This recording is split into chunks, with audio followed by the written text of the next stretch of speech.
안녕하십니까. 반갑습니다. 북한 개방방송의 오픈어 선교사입니다. 오늘은 오대양 육대주 선교회의 사역에 대해서 말씀을 드리겠습니다. 오륙 선교회는 오대양 육대주 선교회의 줄임말입니다. 오대양 육대주 선교회를 창립하신 신대종 장로님은 목사님이신 선친의 유언에 따라서 1987년에 신간의 가정 선교회를 조직하여 목회자를 돕는 사역을 실천할 것을 시작하였습니다. 이것이 선교를 향한 씨앗이 되었습니다. 2010년에 은퇴를 앞두고 부인 이혜순 권사님과 미개발국 원주민을 위한 교회 건축이라는 목표를 두고 기도하다가 한혜성 목사님을 만나게 되었습니다. 이미 10년 가까이 선교지에 교회당 건축을 위하여 활동하는 GMC 선교회의 한혜상 목사님의 사역을 보고 이것을 돕는 것으로 오륙 선교회가 태동이 되었습니다. 한혜상 목사님을 만나게 된 것이 은혜였고 기도의 응답이었다고 신장로님은 간증하고 계십니다. 오대양 육대주 선교회는 우리 몸이 오장육부가 있듯이 하나님의 오장육부가 오대양 육대주라고 합니다. 대다수의 NGO 단체나 선교 단체는 헌금을 받아서 사용할 때 직접비와 간접비가 존재합니다. 구호 대상자에게 직접 전달하는 돈과 물자는 직접비입니다. 여기에 운반비나 간세도 직접비에 들어갑니다. 그러나 구호 단체를 운영하는 데 들어가는 인건비나 재반 경비는 간접비에 속합니다. 모금을 하는데 홍보를 하는데 들어가는 비용도 간접비에 들어갑니다. 이름이 유명하고 믿을 만한 국제 단체인 적십자나 유니세프도 간접비로 25% 정도 사용합니다. 작은 단체를 운영할 때는 간접비가 헌금하여 받는 돈의 대부분을 차지하고 있습니다.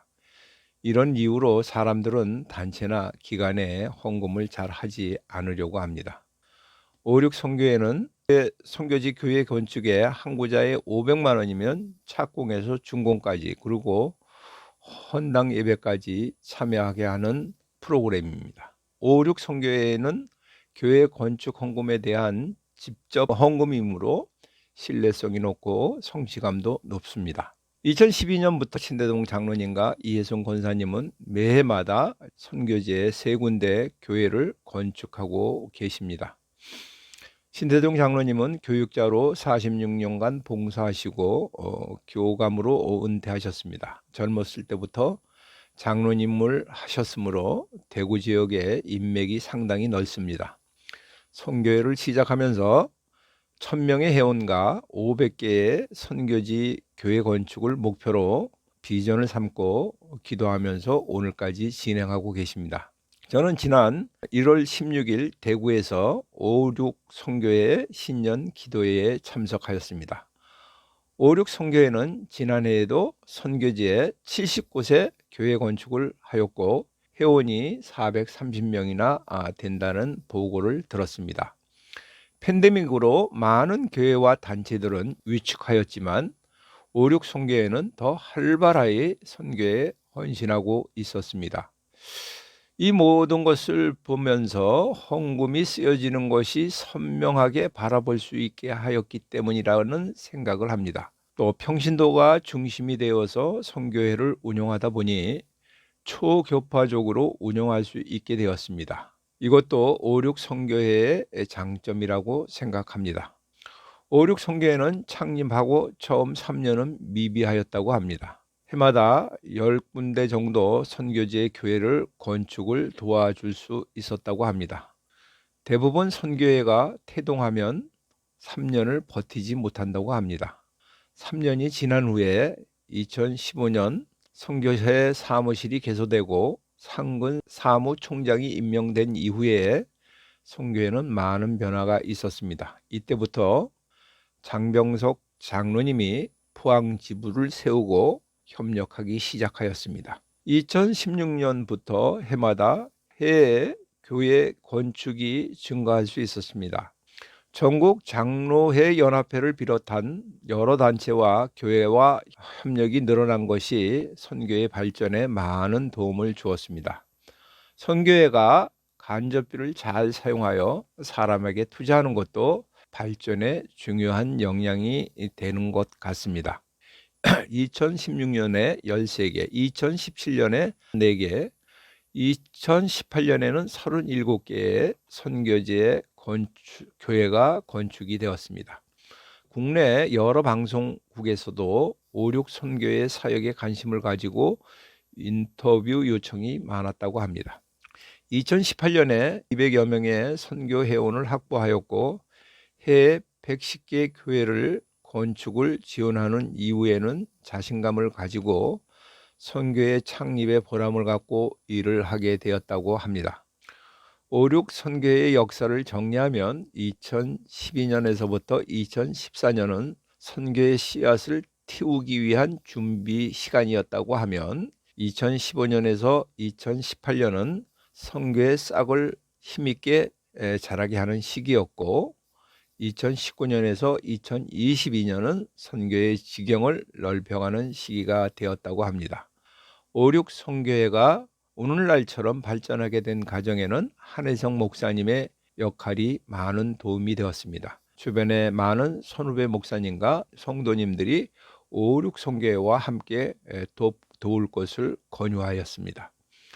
DMC 이사장인 한혜성 목사님은 선교회는 두 날개를 가져야 한다고 항상 말씀하고 계십니다. 한 날개는 선교지의 현황과 필요를 조사하고 연결하는 일을 하는 것입니다. DMC처럼 한 날개는 계속 지원자와 헌신자를 발굴하며 참여하게 하고 후방에서 물질과 기도로 지원하는 날개가 되어야 합니다. 한 날개를 5.6 선교회가 잘 맡아서 진행하므로 DMC 선교회는 날개를 온전히 달았다고 합니다. 한혜성 목사님은 1년에 선교지를 6번에서 8번 방문하고 계십니다. 상격교회는 한 목사님의 선교 사역을 잘 지원하는 선교본부 교회입니다. 한 목사는 선교제나 선교단체를 살펴보면서 컨설팅을 잘 하십니다. 먼저는 선교 정탐을 하면서 정보를 수집합니다. 그리고 그 정보를 판단하고 전략을 수립합니다. 실행 계획을 수립하고 그 다음에는 실행해보고 평가합니다.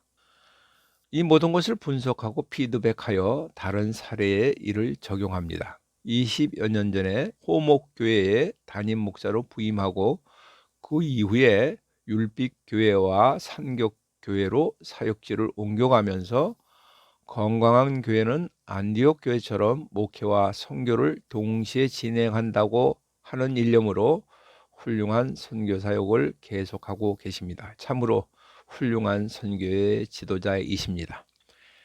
DMC에서는 헌당된 교회를 중심으로 신학교 사역과 강의, 세미나 지원, 도서 보급 출판, 유치원 사역, 초등학교 사역, 우물 파기 사역, 염소 분양 사역, 사랑의 집짓기 사역 등을 합니다. 수많은 단기 선교 팀들이 다각적인 선교 현장을 지원하는 사역이 이어지고 있습니다. 목사님이 강연하면 외부에서 DMC 사역을 지원하겠다고 하면 5.6 선교회를 통하여 자금을 전달받는 방식으로 합니다. 저는 탈북자 목사님들을 하는 개척교회를 돕고 싶습니다. 탈북자 교회가 방과 후 북한 어린이 청소년 교육을 하는 것을 돕고 싶습니다. 이 일은 탈북자 교회가 바로 서고 청소년을 바로 세울 수 있는 사역입니다. 앞으로 우리는 5.6 선교회에 헌금하고 5.6 선교회가 방과 후 북한 어린이 청소년에게 장학금을 지불하는 방식으로 협력하면 좋겠다는 생각을 합니다. 왜냐하면 5.6 선교회는 신뢰를 쌓아놓은 선교단체이기 때문입니다. 북한 선교의 미래는 탈북 청소년에게 달려 있습니다. 세계 선교의 미래도 다음 세대에 달려 있습니다. 우리나라 교회가 유럽의 박물관 교회가 되지 않으려면 다음 세대를 잘 훈련하여 믿는 모두가 선교사적인 삶을 살 수 있도록 해야 합니다.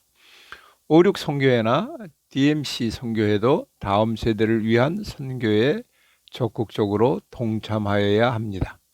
그리고 우리가 북한 개방의 마중물인 탈북자를 잘 수용하지 못하면 북한을 개방하고 통일을 하여도 우리에게 재앙이 있을 뿐입니다. 저와 같이 매 끼 식사 때마다 간단히 북한 개방을 위한 기도에 동참하였으면 좋겠습니다.